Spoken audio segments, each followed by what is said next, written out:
এই যে আপনারা যে ভিডিওগুলো দেখছেন তারা ঠিক এভাবেই বের করছে।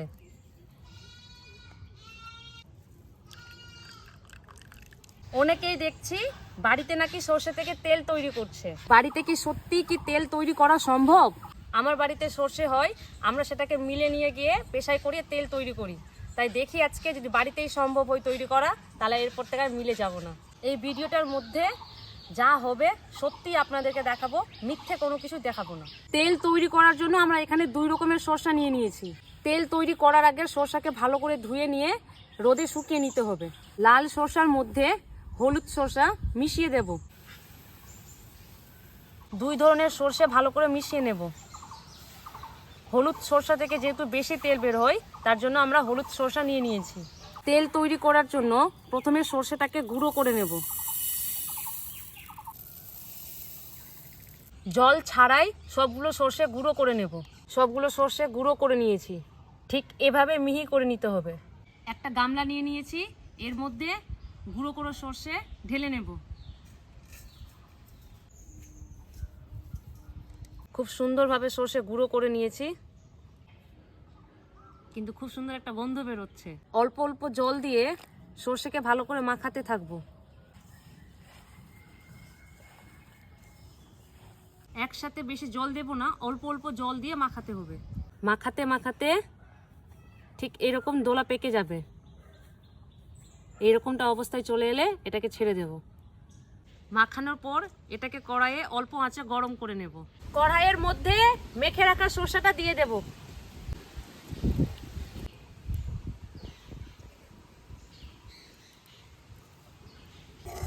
অল্প আঁচে এটা নাড়তে থাকবো। বেশি শুকনো করা যাবে না। এটা হয়ে গেছে, এবার এটাকে নামিয়ে নেব। তেল বের করার জন্য একটা সাদা কাপড় নিয়ে নিয়েছি। কাপড়টা বাটির উপর রেখে দেব। সরষে এবার বাটির মধ্যে দিয়ে দেব। সরষের মধ্যে চাপ সৃষ্টি করার জন্য কাপড়টা মুড়িয়ে নিয়ে কাপড়টাকে শক্ত করে মোড়াতে থাকবো।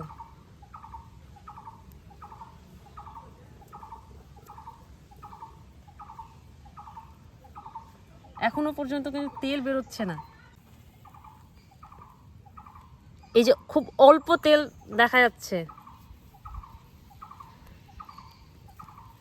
শরীরের সমস্ত শক্তি চলে গেল এটা মোড়ানোর জন্য। খুবই অল্প পরিমাণে তেল বেরোচ্ছে, খুবই অল্প, একদম শুধু হাতেই লেগে থাকে। কিন্তু যেভাবে ভিডিওর মধ্যে দেখানো হচ্ছে যে কাপড়টাকে একটু প্রেস করলেই অনেকগুলো তেল বেরিয়ে আসছে, এটা একদমই সম্ভব না। কারণ আমি আমার এখানে শরীরের সমস্ত শক্তি দিয়ে দিয়েছি, দিয়ে এই যে আমার হাতের এইটুকুই পরিমাণ শরীরের সমস্ত শক্তি দেওয়ার পরে এই যে 4 থেকে 5 ফোঁটা তেল আমি বের করতে পেরেছি। এতটা শক্তি দিয়েছি যে আমার হাত পুরো লাল হয়ে গেছে, আর এখনো জ্বলছে মানে পুরো পরিমাণে।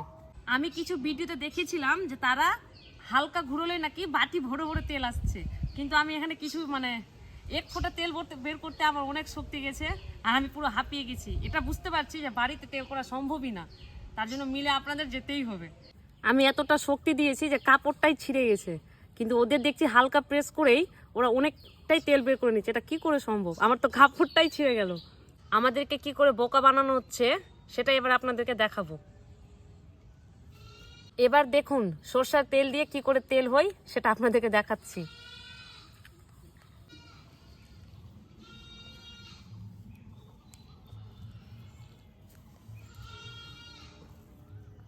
এই যে আপনারা যে ভিডিওগুলো দেখছেন তারা ঠিক এভাবেই বের করছে।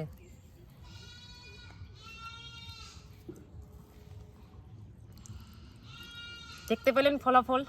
তাহলে বুঝলেন তো আমাদেরকে কিভাবে বোকা বানানো যায়। দেখুন আপনারা, সরষার তেল দিয়ে আপনাদেরকে সরষার তেল বানিয়ে দেখাচ্ছে। এইভাবে যে পাক খাইয়ে কখনো তেল বের করা সম্ভব নয়।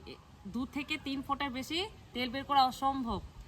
একরকমভাবে তো তেল বের করা দেখলেন, আর একরকম নিয়মে নাকি তেল বের করা যায়, সেটাও আপনাদেরকে দেখাচ্ছি। 2 নম্বর পদ্ধতির জন্য একটা সাদা কাপড় নিয়ে নিয়েছি। এর মধ্যে এবার সরষে দিয়ে দেব। গুঁড়ো করে সরষে দিয়ে দেব। কাপড়টা মুড়িয়ে একটা পুটলি বানিয়ে নেব।